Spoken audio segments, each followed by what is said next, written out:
प्रसाद पर सुप्रीम नसीहत की खबर से। दरअसल सुप्रीम कोर्ट ने यह कहा है कि प्रसाद तो तब होता है जब भगवान को वो चढ़ा दिया जाता है, अर्पित किया जाता है। पूरा मामला तिरुपति मंदिर के लड्डुओं में चर्बी मिलाए जाने को लेकर का ये मामला है, जिस पर सुप्रीम कोर्ट में सुनवाई हुई। कहा प्रसाद तो तब होता जब भगवान को चढ़ा दिया जाता, उसके पहले मिठाई होती है। ऐसे में भगवान भक्त का हवाला ना दे। सुप्रीम कोर्ट ने कहा जब प्रसाद में पशु चर्बी होने की जांच खुद सीएम ने एसआईटी को दी है, तब उन्हें पहले ही मीडिया में जाने की क्या जरूरत थी। कम से कम भगवान को राजनीति से वो दूर रखते। मामले को लेकर सुप्रीम कोर्ट 4 याचिकाओं पर सुनवाई कर रहा है। याचिकाओं में लड्डू की जांच कोर्ट की निगरानी में करने की मांग की गई है। याचिकाकर्ता की तरफ से डॉक्टर सुब्रमण्यम स्वामी, वाई.बी. सुब्बा रेड्डी, विक्रम संपत, दुष्यंत श्रीधर शामिल हैं। और बता दें कि तिरुपति मंदिर के प्रसाद में जानवरों की चर्बी होने की बात सामने आने के बाद से लगातार इस पर राजनीति हो रही है। हालांकि रविवार को ही सीजेआई खुद तिरुपति बालाजी दर्शन करने के लिए पहुंचे थे अपनी पत्नी के साथ, और जब आज इस पर उन्होंने ये टिप्पणी की है, जाहिर तौर पर राजनीतिक गलियारों में इसको लेकर अब और ज्यादा बातचीत होने लगी है।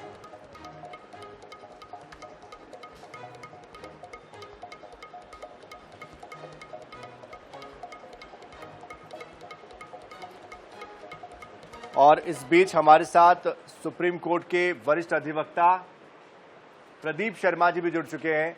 प्रदीप शर्मा जी, स्वागत है आपका INS 24/7 पर। सुप्रीम कोर्ट ने जिस तरह से ये बातें कही है, इसको आप कैसे देखते हैं? और चूंकि इस पूरे मामले को लेकर जांच समिति को लेकर बात कही जा रही है, तो याचिकाकर्ता की ये जो याचिका है, ये कितनी स्वीकार होने को लेकर संभावनाएं दिखाई देती है? देखिए, सुप्रीम कोर्ट सुप्रीम है और सुप्रीम कोर्ट के बारे में तो मैं कोई टिप्पणी नहीं देना चाहूंगा। उन्होंने जो भी कहा है और वो हर जगह पे मान्य होती है। लेकिन एक बात सच है कि अगर रिलीजन का हमारे जो कॉन्स्टिट्यूशन में है उसके अंदर उसका ब्यौरा दिया गया है। आर्टिकल 25 से लेकर 28 तक रिलीजन के बारे में बात करता है। अगर आप करें कि आर्टिकल 26 के बारे में बात करें, तो आर्टिकल 26 आपको आजादी देता है कि आप अपना धर्म को प्रीच कर सकते हैं, प्रोपगेट कर सकते हैं, उसको फॉलो कर सकते हैं, उसकी प्रीचिंग्स को और उनकी वैल्यूज को अडॉप्ट कर सकते हैं। लेकिन ये भी सच है कि अगर पब्लिक ऑर्डर और उसकी मॉरलिटी या किसी की हेल्थ के ऊपर, मतलब साथ में एक हल्का सा बार होता है, जो कोई भी चीज एब्सोल्यूट नहीं होती है, उसमें बार ये है कि ना तो आपके ऐसा करने से ये पब्लिक ऑर्डर डिस्टर्ब होना चाहिए, ना ही मॉरलिटी के ऊपर कोई फर्क आना चाहिए, ना किसी की हेल्थ के ऊपर फर्क आना चाहिए।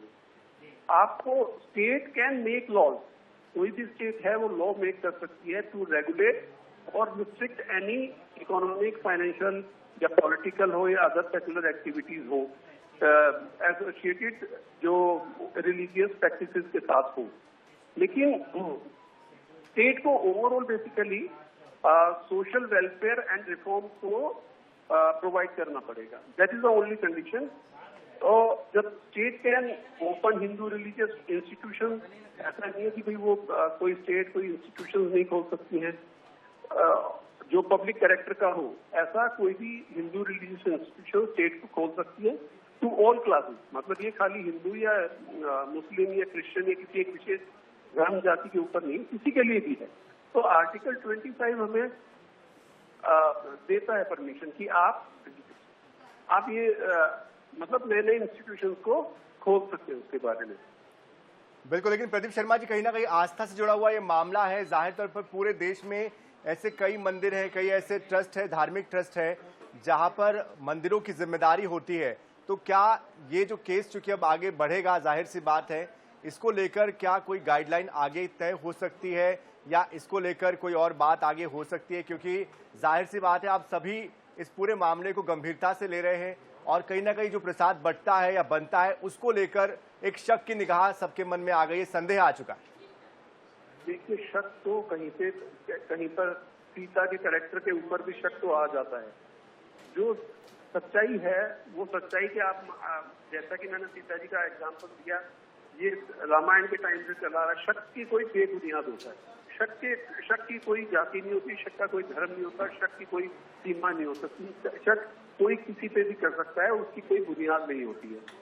लेकिन हमारे लीगल सिस्टम में, क्योंकि सुप्रीम कोर्ट अगर किसी चीज का कोग्निजेंस ले रहा है, सुप्रीम कोर्ट अगर किसी के बारे में कोई टिप्पणी दे रहा है, तो सर्टेनली कॉन्स्टिट्यूशन को ध्यान में रखते हुए वो कुछ ना कुछ, क्योंकि हम सुप्रीम कोर्ट, जैसा कि नाम भी बताता है कि सुप्रीम होता है, सुप्रीम होने का मतलब ऐसा नहीं कि हिरार्की वाइज सुप्रीम है। सुप्रीम का मतलब ये कि बेस्ट ब्रेन्स ऑफ इंडिया वो उसमें काम करते हैं, इंटरप्रेट करते हैं और हर तरह से किसी भी चीज के प्रॉस एंड कॉन्स देख के जब बोलते हैं, वहां पर बोला गया एक शब्द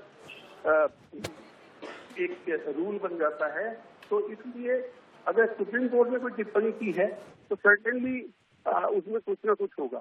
नई बात यह कि जब भी सुप्रीम कोर्ट कोई किसी तरह का कोई अगर टिप्पणी करेगा, वो चाहे लड्डू की बात हो या गाय की बात हो या कोई दूसरी आस्था की बात हो, तो सुप्रीम कोर्ट सर्वमान्य है, सर्वप्रिय है।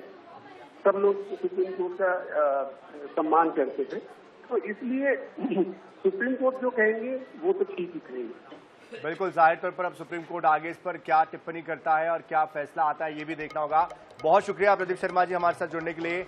वरिष्ठ अधिवक्ता सुप्रीम कोर्ट दिल्ली से हमारे साथ जुड़े थे, जो कि इस पूरे मामले को लेकर बात कर रहे थे।